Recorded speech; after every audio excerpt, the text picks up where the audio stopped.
WNST, Towson, Baltimore, and Baltimore Positive. Yes, I've got a little Maryland Turtles on the mind here, and I do have Camden Yards in the background, but the Ravens making news in the tampering period. And this isn't even tampering, Luke. They didn't even tamper to sign someone before the free agency. How about that? Yeah, and it's funny because when Kevin Zeitler of the Giants is let go, I guess it was last Thursday, I think it was. It was late last week.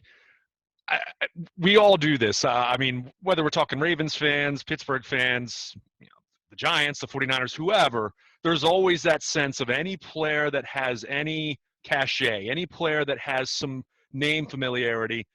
What's the fan reaction right away? Go sign this guy. This guy would be a great fit. And if you actually go back and look at my Twitter timeline, I retweeted the fact that Kevin Zeitler was let go because it really did feel like a Ravens kind of move. This is a guy who has played since 2012, was a former first-round pick out of Wisconsin, I think, and played in Cincinnati, played in Cleveland. So there you go. Extensive AFC North experience. And as I just mentioned, he was let go for salary cap purposes. Didn't have a poor year, maybe not his best year in 2020, but still a good player in his early 30s.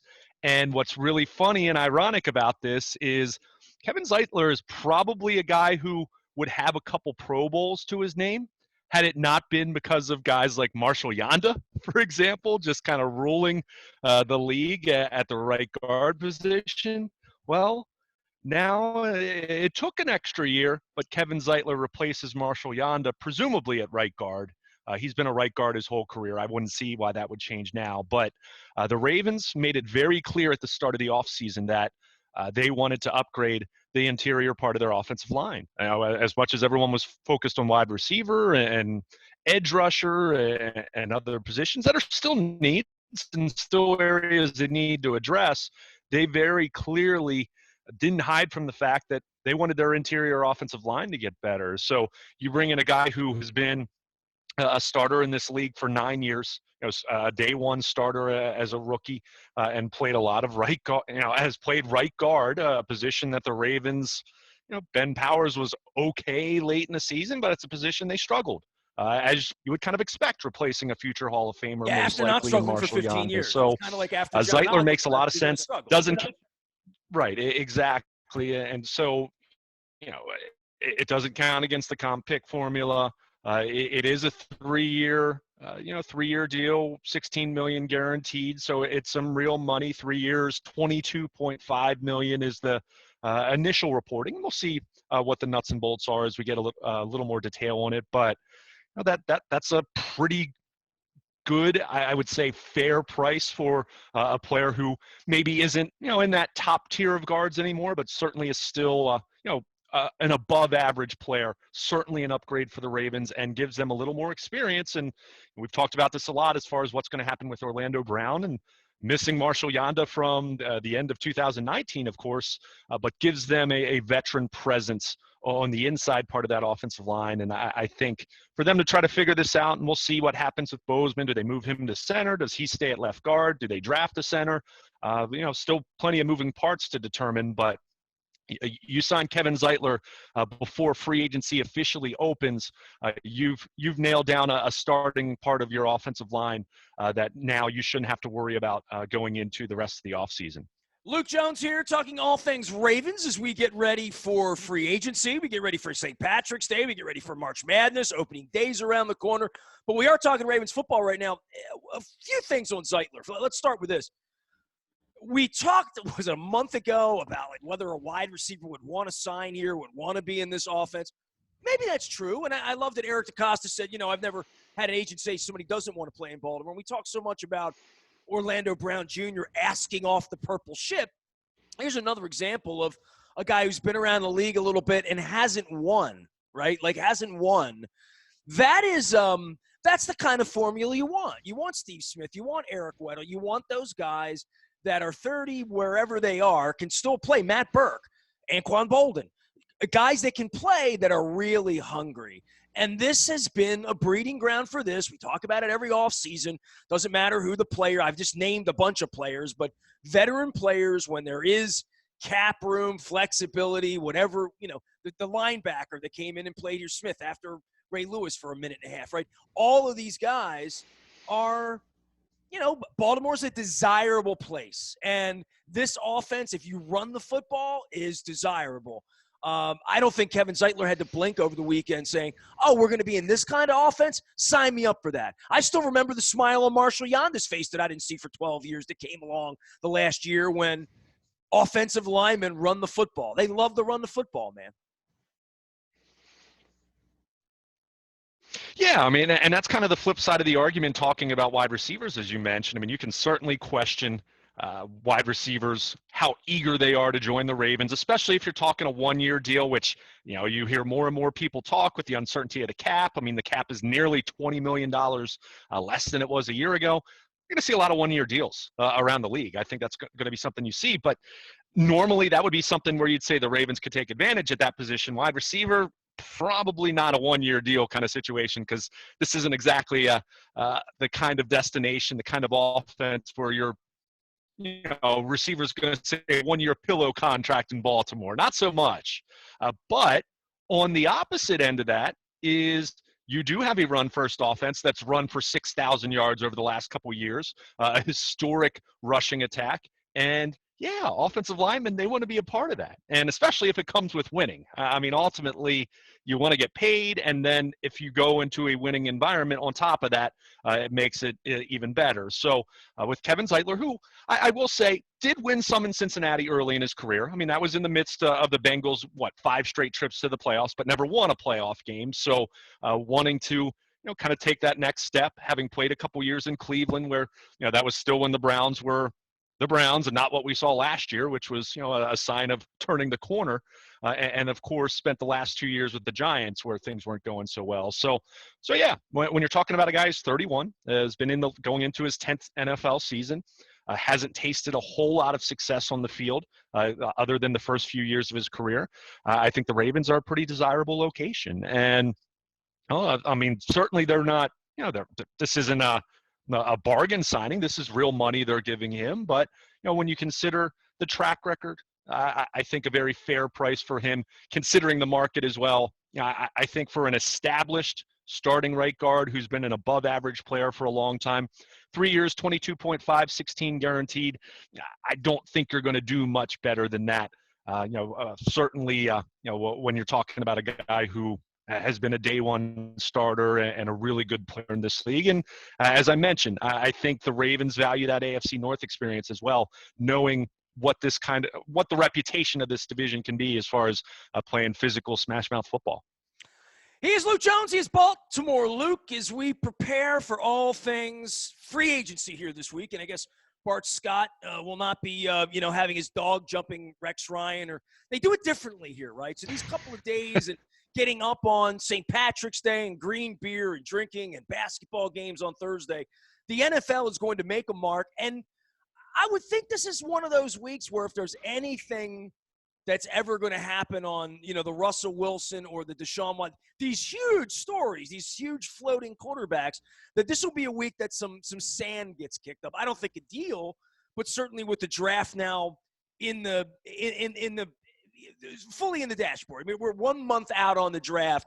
All of these teams with malcontent players, including Orlando Brown, have to figure out whether they're going to say, sit down, you're a right tackle, take the money and play on, or whether they're going to say, all right, is Deshaun Watson really dealable?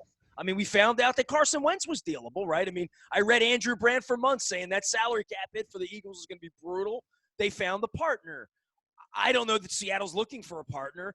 I don't know that Houston's really looking to deal Deshaun Watson. I think they thought we'll settle him down and bring him back in. But these are huge tectonic plates shifting for franchises. And this money that's going to be given away, especially given Dallas, given Dak Prescott all that money, and believing, as you pointed out last week, as every astute league observer has pointed out, they believe that there's gold in them hills in 23 and 24 with a media contract that's going to make quarterbacks worth $40 million a year again after the COVID year.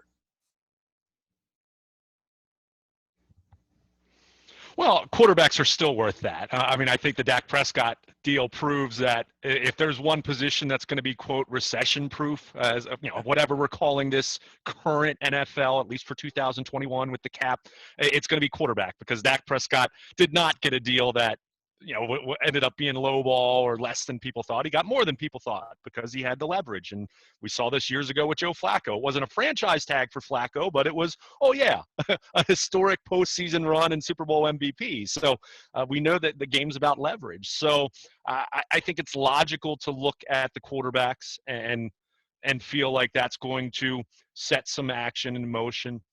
As you pointed out, I don't necessarily anticipate a deal. And you hear a lot of conflicting opinions on Russell Wilson, how much he really potentially wants out. Is it something that can be repaired? I think that's a much more fixable situation. Now, Houston, as much as our old friend David Culley and the Texans would like to think that they can get Deshaun Watson to have a change of heart and say, yeah, I'll stick around, and it's a new regime and new head coach, new GM in here. It doesn't feel that way.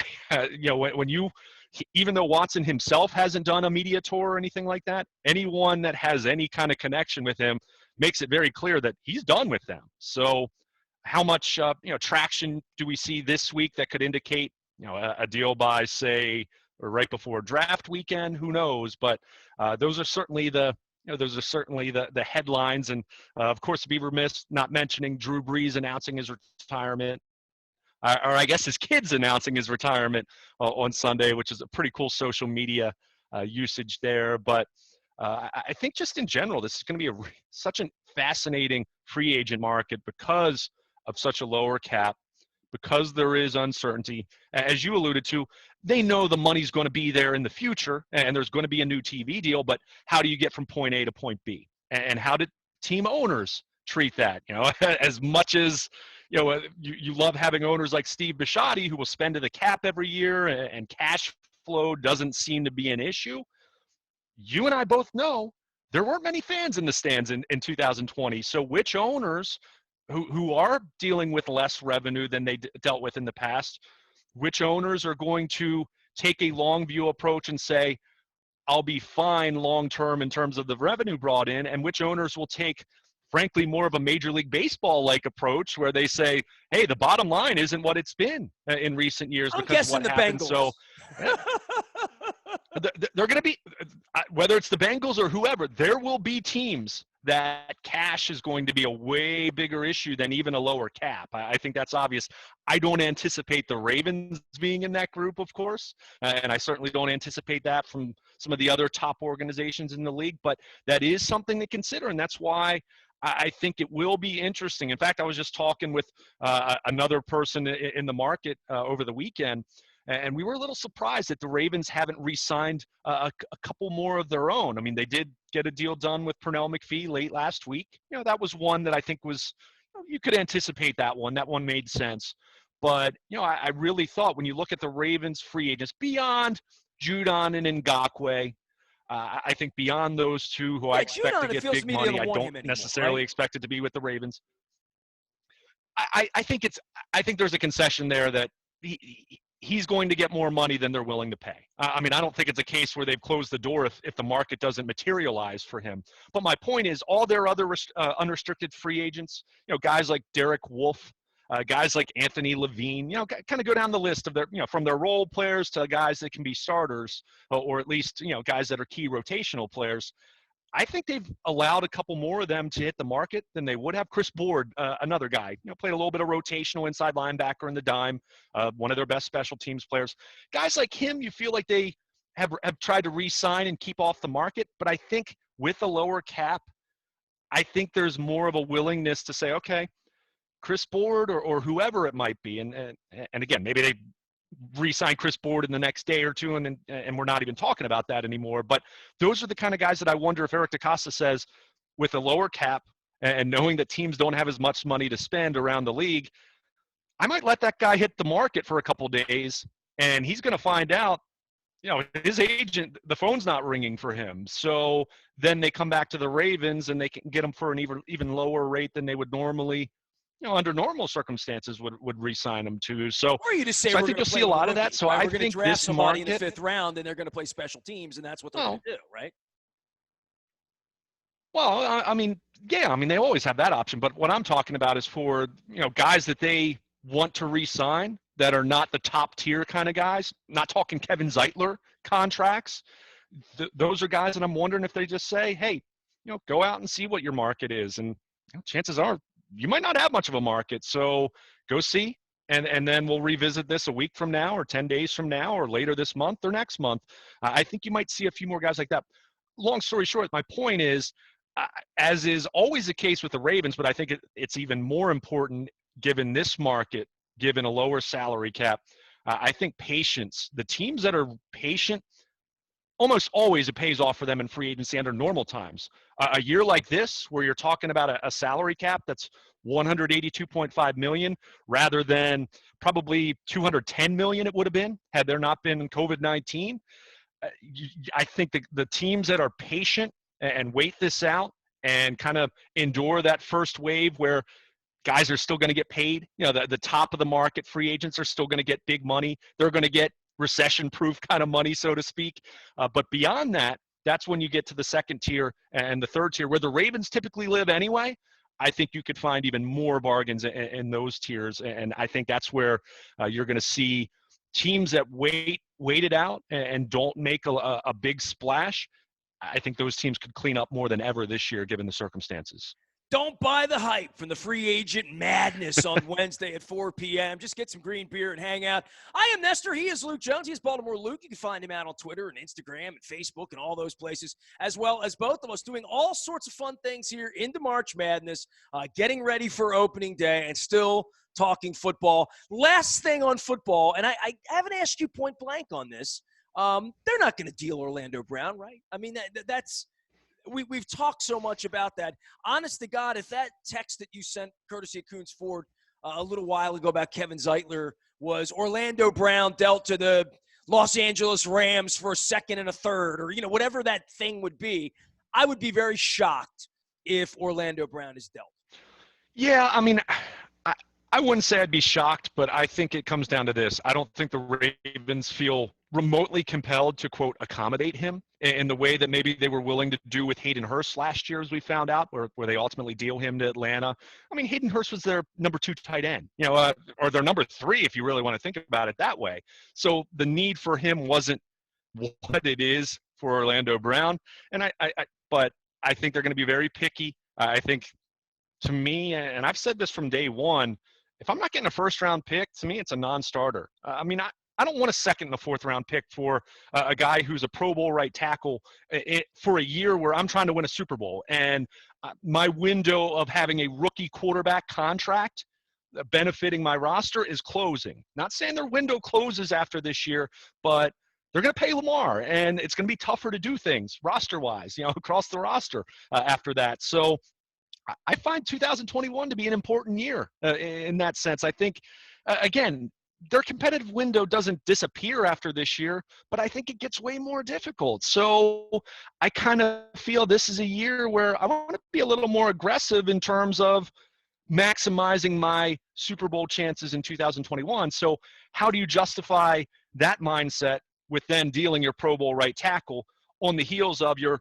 Pro Bowl left tackle having a serious ankle injury that required 2 surgeries, and he's always been a guy who's missed a game or 2 every year anyway. So it's not just replacing him at right tackle. It's also who's going to be your swing tackle, who's going to be your backup left tackle, which is a relevant question. So, to answer your question, I'm not going to say they won't trade him, but I'm not sure the demand when you consider this is supposed to be a pretty good offensive tackle draft class, when you consider there are some names out on the market, although certainly not Orlando Brown type names, and just the fact that it's not just acquiring him, you're going to have to pay him right away. So the price of, say, a first-round pick, or if it would be a second-round pick and a starting caliber, however you want to do it, that price tag, along with making him at least, you would think, at least a top 5 left tackle in terms of pay,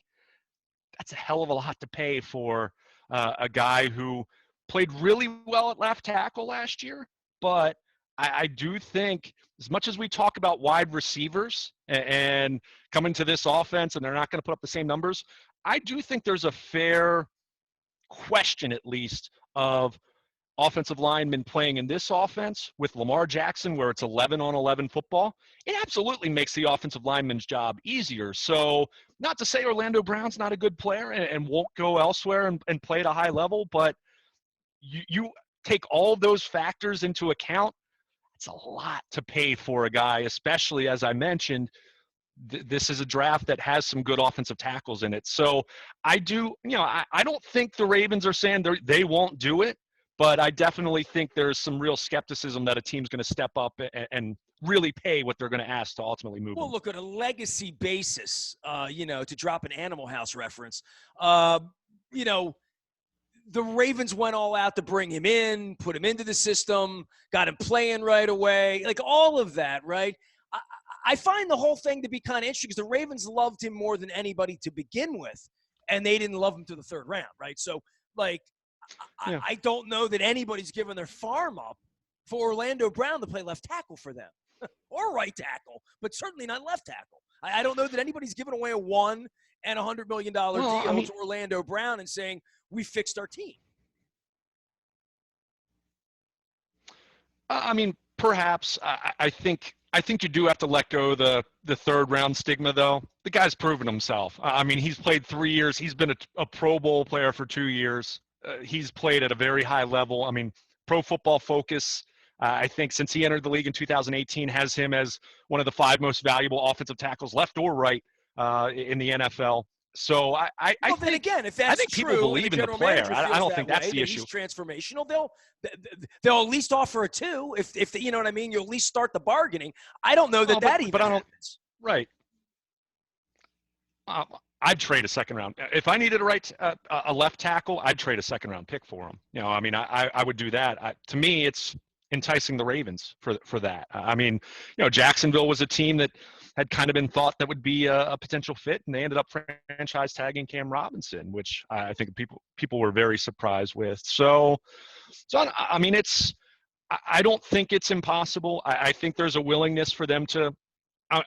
It comes down to this: if the guy doesn't want to be here, and I'm not saying he would be a malcontent, but when a guy makes it clear he doesn't want to be here anymore, I think the Ravens care enough about their culture that they're going to entertain offers, and they're not just going to move them they're not just going to move them to get him out of here. But if they feel they're getting great value for him for the next 4 years, rather than a guy that is going to be gone after this year, and you're going to be looking at a 2023 third round comp pick at best, then I think they're going to be open to it. But as I've said all along, they have the leverage here.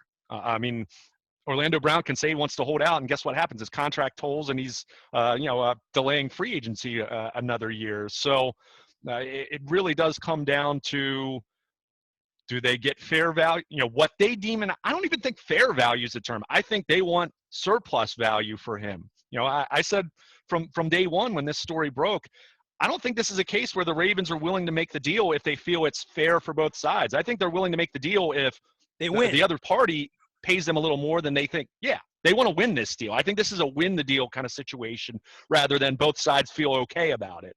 So unless that happens, yeah, I think you'll see Orlando Brown back in 2021, but long way to go.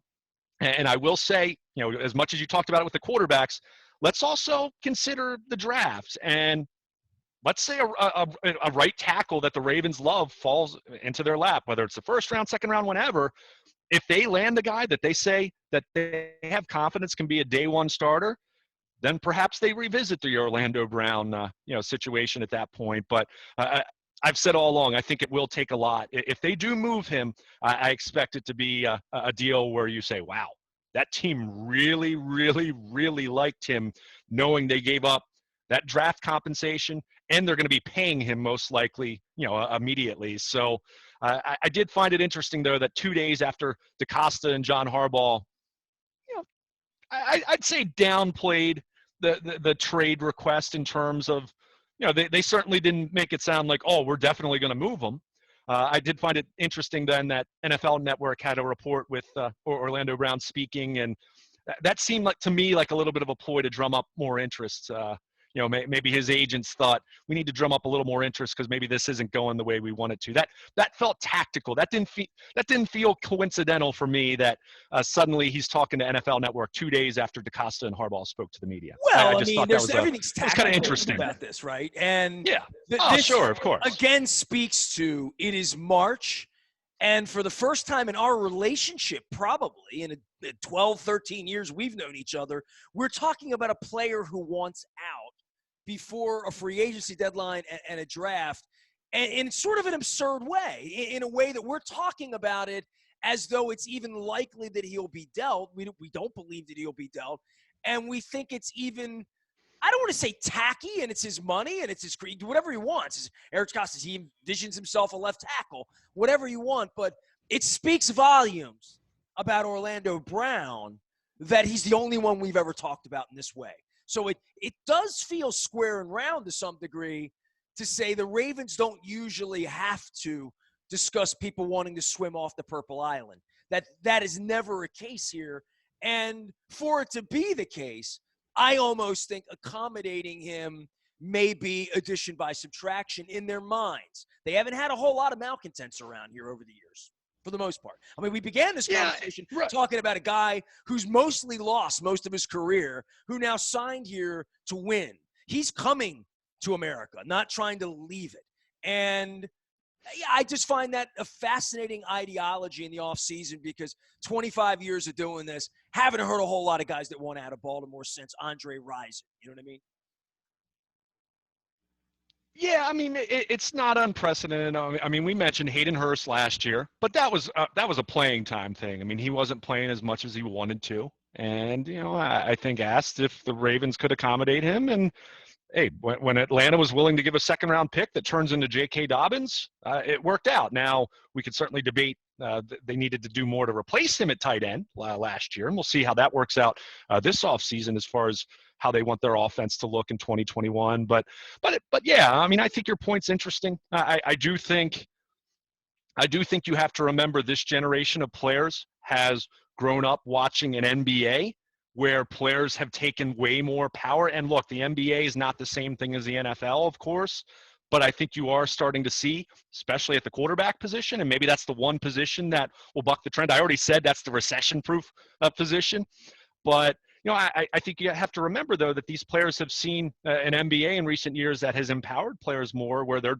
dictating what they do. I mean, we've seen super teams and guys force trades when teams had no interest in trading them and you thought everything was fine and they just want to go play with someone else. And so that doesn't mean it's going to work for Orlando Brown, but I do think, that's something to consider as we're talking about players in their early and mid-20s now, that, they've seen that the NBA, the tide turn there. Do I think it's going to, you'll see a similar movement in the NFL other than the quarterback position? Probably not, just because of the way contracts are structured. You don't have guaranteed money, guaranteed contracts in the same way you do in the NBA. So, but I think it's a little bit of that. I think it's someone who wants to play left tackle, and he can tie in, his thoughts about his father, and that's well and good, and I respect that. But I mean, clearly it's a financially motivated kind of thing, and we'll see how it plays out for him. I think either way for Orlando Brown, whether he's dealt at some point in the next couple months and gets a big fat contract immediately, or whether he plays it out for the Ravens, he's played enough at left tackle now where I think there'll be a suitor for him at that position. It's just going to be a matter of whether it's now or whether it's after the 2021 season. He is Luke Jones. He's Baltimore Luke. We will be monitoring all things National Football League free agency and the Ravens. Zeitler signed. We'll see what's next and around the corner. Also, March Madness. All of our WNST coverage brought to you by our friends at Royal Farms. Real fresh, real fast, always around the corner. I gassed up the other day. I got in the car. I was almost on empty. Found that Rofo up there in the Hunt Valley and stopped by and filled her up. A couple more cents per gallon, but the fried chicken's still delicious, as are the Western fries. Make sure you're jumping on that, getting a cup of coffee as well. We are WNST.net, AM 1570 Towson, Baltimore, and we never stop talking Baltimore positive.